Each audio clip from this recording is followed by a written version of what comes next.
हिमाचल में कई देवी देवताओं के प्रसिद्ध मंदिर और शक्तिपीठ है।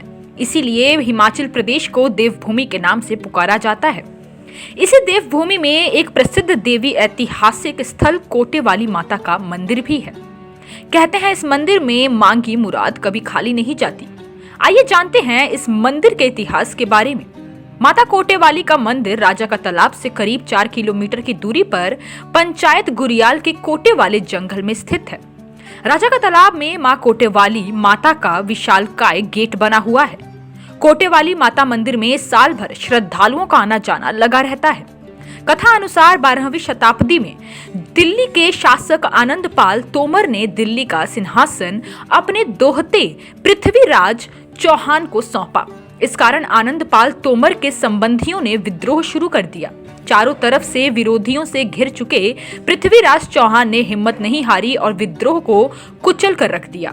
विद्रोही जान बचाकर उत्तर की तरफ सुरक्षित स्थान को भाग निकले। कोटा से पृथ्वीराज चौहान के संबंधी भागकर उत्तर में शिवालिक की पहाड़ियों में छिपने हेतु भागते समय अपनी कुलदेवी को भी साथ ही ले आए तथा कोटे वाले जंगल में स्थापित कर दिया। अब इसको कोटे वाली माता के नाम से जाना जाता है।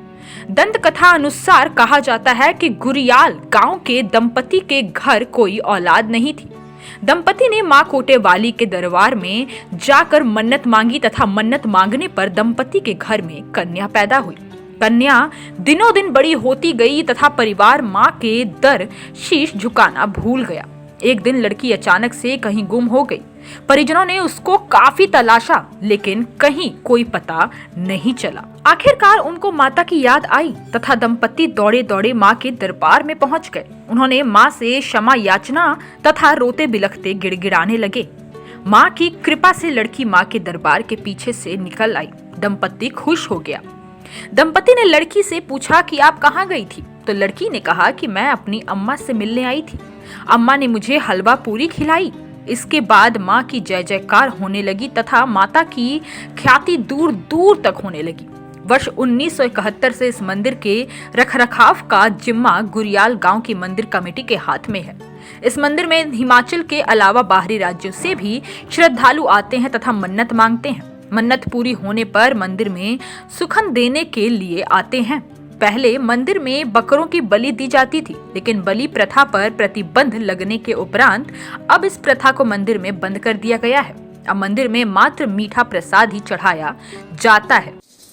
हम पहुंचे माता कोटेवाली के दरबार में, जो ऐतिहासिक मंदिर है और जहां पर माँ के मंदिर में जो मुरादें मांगी जाती है वो हर हालत में पूरी होती हैं। और ये मंदिर इसलिए यहाँ पर प्रसिद्ध है कि जो भी यहाँ पर खाली झोली लेके आता है जहाँ से झोली भर के जाती है। तो आइए हम बातचीत करते हैं कि माँ का क्या इतिहास है, माँ जहाँ पर कैसे विराजमान हुई। तो पुजारी से बात करते हैं। आपका नाम? मलकीत सिंह। मलकीत सिंह जी, आप कब से पूजा कर रहे हैं माँ की? यहाँ मेरे को तो 4 महीने हो गया। 4 महीने हो गए। तो माँ के बारे में बताएंगे, माँ का इतिहास क्या है, माँ का मंदिर कैसे बना, माँ जहाँ पर कैसे विराजमान है? मंदिर तो अभी थोड़े टाइम हुआ इसको बने हुए। कितने दिन हो गए? अभी कोई 10-12 साल हुए। 10-12 साल। हाँ जी। इससे पहले तो ऐसे था ये खंडारी। तो पहले हमारे बुजुर्ग मानते थे जी। तो एक दादा साड़ा होंदा ही थे शैलो करिए, उसी ले आई माता कुछ चुकी है उठाई है होनी सुखन सकन जी। फिर एक तलाड़े की कुड़ी ले आई चुकी है माता। फिर ये माता उसमें 2 प्रचार होंदी आस्ता आस्ता आज जिथे तक जी। तो कहते थे कि माँ ने पहले कोई छत्र भी नहीं लिया था, ऐसे सुनने में माँ ने कोई छत्र नहीं लिया था, पहले कोई छात्र भी नहीं थी कहीं। हाँ नहीं थी। तो उसके बारे में जरा बताएंगे। पहले तो ऐसे थी जंगल में जी। जंगल ही था इधर। हाँ। कोई रास्ता नहीं, कोई स्थान नहीं, कोई मंदिर नहीं। एक स्टेशन मास्टर होता था इधर तलाड़ा जी। उसने इसका बाथरूम टाइप थोड़ा बनाया जी जी। का जंगल में बनाया? जंगल जी। उसके बाद ये मंदिर तो अभी 10-15 साल हो गया बने हुए। तो कहाँ से यहाँ पर श्रद्धालु आते हैं, किस किस श्रद्धालु एरिया से? हमारे इधर नजदीक तो 10-20 किलोमीटर 50 किलोमीटर तक तो आते हैं जी। अपना गुरदासपुर तक आते हैं, अमृतसर तक आते हैं। जी। मतलब हर राज्य से यहाँ पर जो है श्रद्धालु आते हैं। कहते हैं कि यहाँ पर माँ के द्वारा यहाँ पर मांगी की मन्नत पूरी होती है तभी वो आते हैं। जी जी जी। रोहित कहाँ से आए हैं जी? राजा के तालाब से। राजा तालाब से। हाँ जी। कितनी बार आते हैं यहाँ से? आप तो नज़दीक है यहाँ से। हाँ जी। हाँ जी। कोई माँ से मन्नत मांगी थी? हाँ जी। जो भगवान कृष्ण भगवान का जाप करता है उसको बल सुखदेव का ध्यान करना चाहिए, साथ देवकी माता का, जी। यशोदा का। और माता जो है तो सर्वव्यापी है, इसको तो सांख्य में से पूरा नहीं होता है, जितना मर्जी कर लो। कोई भी ग्रंथ पाठ है, सांख्य पूरी नहीं होती है। जी जी। माता के इतिहास के बारे में कुछ कहेंगे कि माता का जहाँ पर किस प्रकार? देखो ये प्राचीन बात है, बाप दादे तक तो हमको मालूम है, जी आगे का मालूम नहीं है। जी जी। तीसरी पीढ़ी तक तो हम मानते हैं, हम जंगल में रहते हैं, वनवासी लोग हैं, गद्दी लोग हैं। जी, आप गद्दी समुदाय से हैं? हाँ, समुदाय से हैं। कहाँ से आए हैं?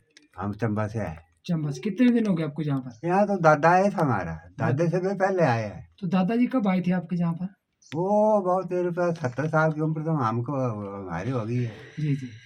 तो दादी की उम्र तो आज से 85 साल में गुजर, आज 10-20-30 साल हो गए। जी जी। तो आप जी कब से कर रहे हैं व्यवसाय यहाँ दुकान का? ये 30-32 साल हुए हैं। 30-32 साल हो गए।